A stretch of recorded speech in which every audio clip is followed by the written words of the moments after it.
Bismillahirrahmanirrahim. Assalamualaikum warahmatullahi wabarakatuh. Pertama-tama saya ucapkan terima kasih banyak kepada Pak Tahir yang telah memberikan kesempatan dan waktu untuk mempresentasikan hasil dari tugas kami dengan judul Uji ANOVA satu jalur atau Uji ANOVA one way. Nah, sebelum itu jangan saya perkenalkan teman-teman saya, mulai dari saya pertama yaitu Andi Sumanga. Next, saya Muhammad Wisnu sebagai pembicara pertama. Saya Tei Sumpai sebagai pembicara kedua. Saya Adam Suseno sebagai pembicara ketiga.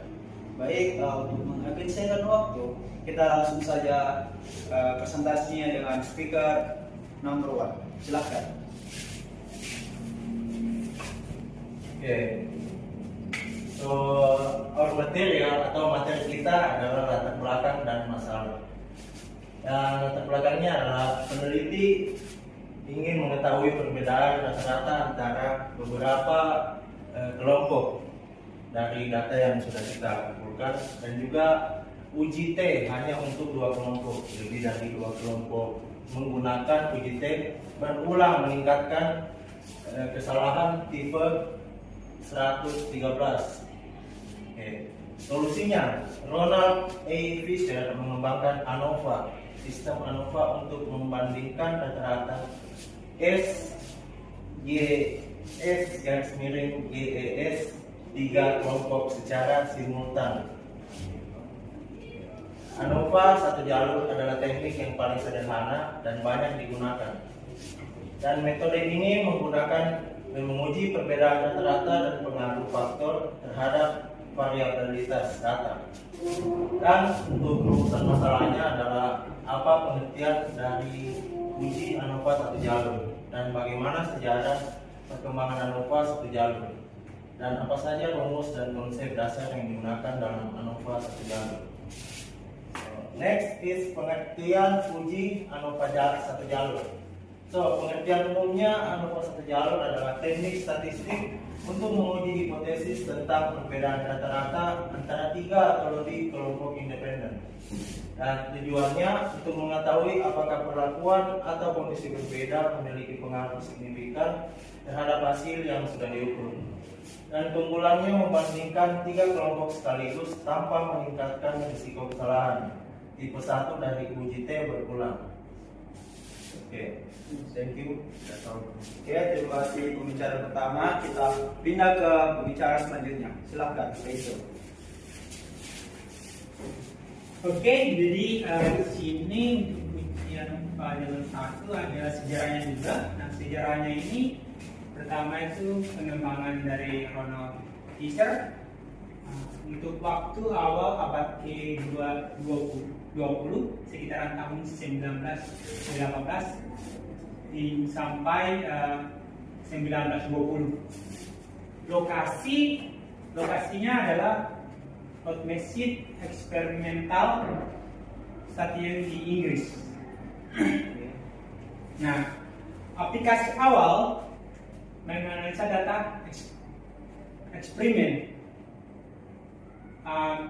pertanian, misal uji efek pupuk seperti itu. Setelah itu publikasi yang resmi.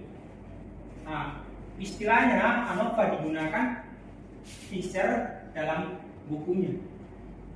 Setelah itu statistical metode for research.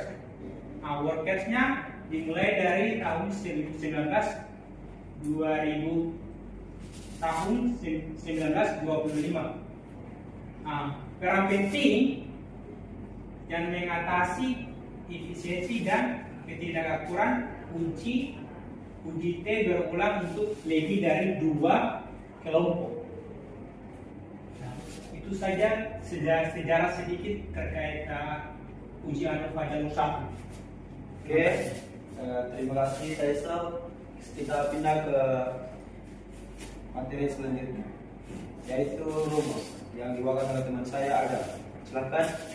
Oke, di sini sudah terlihat ada rumusan dari ANOVA satu jalur, di mana rumusan ini adalah rumusan yang kami gunakan untuk menerapkan ANOVA satu jalur. Bisa dipindahkan ke slide selanjutnya. Di sini sudah ada data skripsi dari OSN yang kami gunakan untuk digunakan mencoba one way ANOVA itu atau ANOVA satu jalur. Yang terlihat di contoh penggunaan Excel-nya terdapat perbedaan rata-rata yang signifikan antar kelompok. Lalu di situ ada contoh penggunaan SPSS-nya juga. Jadi berdasarkan hasil analisa menggunakan uji lanjut Bonferroni diperoleh bahwa seluruh perbandingan antara kelompok menunjukkan nilai signifikan yang berada di bawah 0,05. Hal ini berarti bahwa setiap pasangan kelompok memiliki perbedaan skor yang signifikan secara statistik. Dengan kata lain, kelompok 1 berbeda secara signifikan dengan kelompok 2 dan kelompok 3, begitu pula kelompok 2 berbeda secara signifikan dengan kelompok 3. Mungkin itu saja yang bisa saya sampaikan. Saya kembalikan ke moderator. Terima kasih Adam atas penjelasan dari penggunaan Excel dan SPSS. Nah, tadi sudah kita dijelaskan teman saya dari data WSN yang kami ambil, kita terapkan ke penggunaan data Excel menggunakan rumus-rumus yang telah kita pakai dan penggunaan SPSS dari data WSN yang kita pakai. Nah, itulah hasil dari penggunaan kami dari Excel dan SPSS. Nah, jadi kita pindah ke kesimpulan. Jadi, ANOVA satu jalur adalah alat penting untuk menganalisis perbedaan kelompok. Dengan sejarah yang kaya dari Ronald Fisher, rumus sederhana dan kemudian diimplementasikan di Excel dan SPSS. Metode ini sangat berguna dalam penelitian. Pastikan asumsi terpenuhi untuk hasil yang paling valid. Jadi itulah presentasi dari kami. Maaf apabila ada kekurangan dan kesalahan karena kami masih belajar. Mungkin itu saja. Saya tutup. Wassalamualaikum warahmatullahi wabarakatuh.